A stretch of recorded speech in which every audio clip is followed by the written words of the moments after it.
ఏంట్రా ఇంత త్వరగా రెడీ అయిపోయా? బయటికెళ్ళి వర్క్ ఏమైనా ఉందా? అవును. సరే, టిఫిన్ ఇక్కడ పెట్టేశాను, మర్చిపోకుండా తిను. నేను సూపర్ మార్కెట్కి వెళ్ళొస్తాను. Okay, bye.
ఏరా తనకి ప్రపోజ్ చేసావా?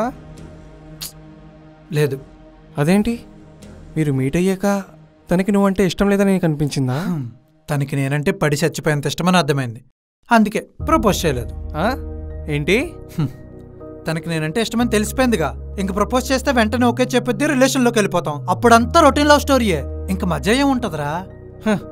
అయితే ఏం చేసావు? నాకు తన ఫ్రెండ్ అంటే ఇష్టమని చెప్పా, పైగా ఆ అమ్మాయిని సెట్ చేయడానికి తిన హెల్ప్ అడిగా. పాపంరా, అలా అన్న వెంటనే తన కళ్ళలో నీళ్ళు తిరిగాయి. అప్పుడే నేనంటే తనకి ఎంత ఇష్టమో నాకు అర్థమైంది.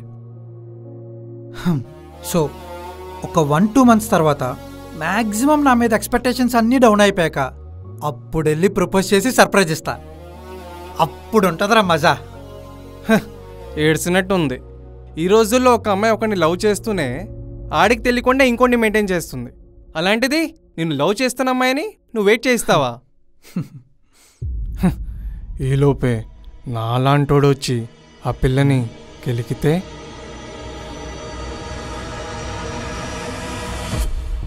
కెలకనీరా, అప్పుడే కదా తన లవ్ ఎంత జెన్యూనో నాకు అర్థమవుద్ది. అయినా నా కాన్సెప్ట్స్ నీకు అర్థం కావలే. అయితే ఈ డాక్టర్ అవసరం నీకు వస్తుందిలే. లవ్తో ఆడుకుంటున్నావుగా, బీపీ పెరుగుద్ది. All the best. ఆరోగ్యం జాగ్రత్త.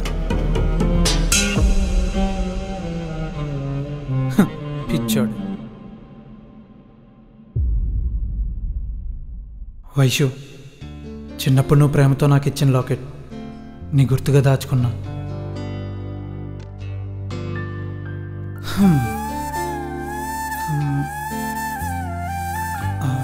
వాట్సాప్లో వైషుకి మాత్రమే కనిపించేలా ఏదైనా స్టేటస్ పెట్టి సరదాగా ఏడిపిద్దాం.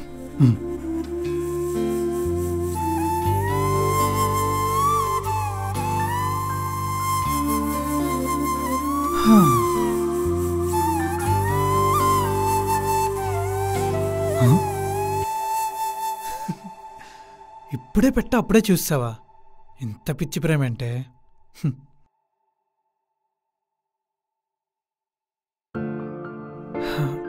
ఇప్పుడు కొంచెం డోస్ పెంచుదాం.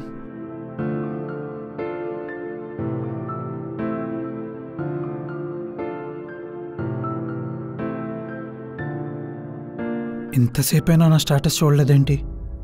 పైగా ఆన్లైన్లోనే ఉంది. Number you have dialed is currently busy or not reachable at this time. Please try later.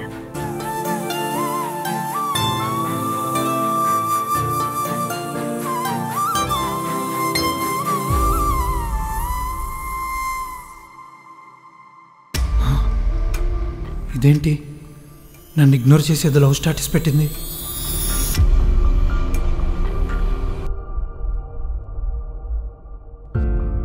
ఆ రోజు తనకి ప్రపోజ్ చేయకుండా ఆట పట్టించడం వల్ల ఈలోపు వైషు ఇంకెవరికైనా దగ్గరైందా?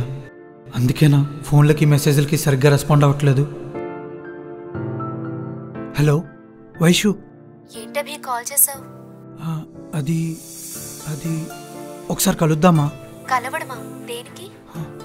ఏం లేదు, జస్ట్ క్యాజువల్గానే. సరే, ఈరోజు రేపు కొంచెం బిజీ ఉన్నా, ఎల్లుండి ఓకేనా? సరే సరే, నాకు వేరే కాల్ వస్తుంది, మళ్ళీ చేస్తా. బాయ్.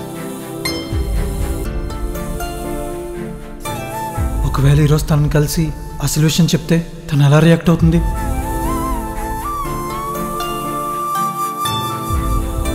ఛా, చేతులారా నా ప్రేమను నాశనం చేసుకున్నా. నేను చెప్తూనే ఉన్నాను, ప్రపోజ్ చేయరా అంటే మజా కావాలి అన్నావు. ఇప్పుడు చూడు, ఆ పిల్ల పెద్ద ట్విస్ట్ ఇచ్చేలా ఉంది. ఏమనుకుంటావు నా గురించి? ఏం జరిగినా తన మాత్రం వదులుకోను. తన కోసం ఎంత దూరమైనా వెళ్తాను, ఆఖరికి అది వేరే ప్రపంచమైనా సరే.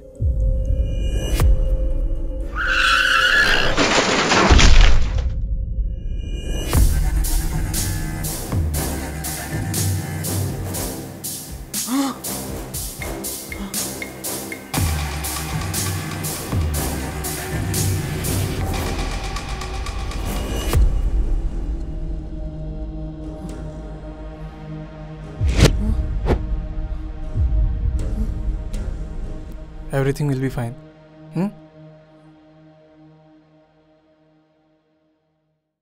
Hello?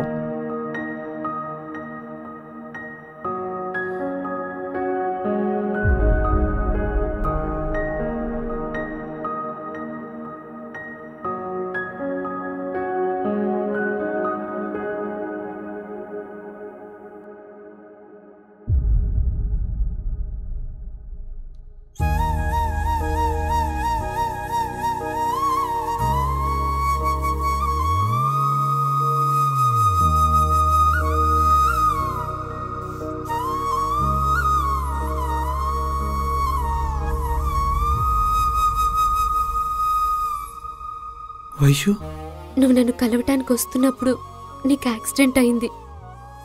నిన్ను హాస్పిటల్లో జాయిన్ చేసి నాకు కాల్ చేసి చెప్పారు. వెంటనే నేను వచ్చేసాను. Vaishu, I love you Vaishu. ఏమన్నా? అది ఆ రోజేదో సరదాగా ఆట పట్టిద్దామని అలా చెప్పా, బట్ నువ్వంటే నాకు చాలా ఇష్టం వైషు. అభి, నువ్వు చాలా లేట్ చేసావు.